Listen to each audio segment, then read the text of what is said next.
అక్కడ నేను పనిచేసేటటువంటి అంటే నేను ఏ సంఘంలో అయితే వెళ్ళానో ఆ సంఘం పాస్టర్ గారు అమ్మ లడ్డులాగా దొరికాడు అనుకున్నాడో ఏమో తెలియదు కానీ అలా కూతుర్నిచ్చి పెళ్లి చేశాడు.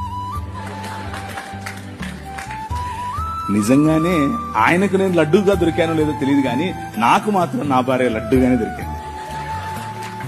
మామూలు లడ్డు కాదు. ఇప్పుడు నేను చేసే పరిచర్య, మీకు కనిపించే పరిచర్య, నేను చేసే పరిచర్యల్లో ఒక 10వ వంతు మాత్రమే. నిజంగా చెప్తున్నాను, 10వ వంతు మాత్రమే.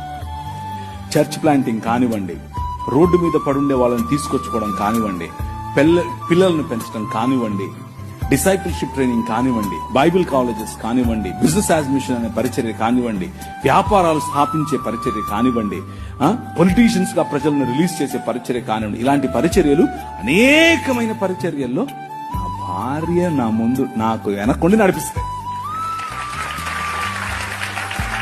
మామూలు కాదు. నేను తల, కానీ ఆమె మెడ. ఆమె ఊగినట్టే మనం ఊగాలి, ఏం ఆప్షన్ లేదు.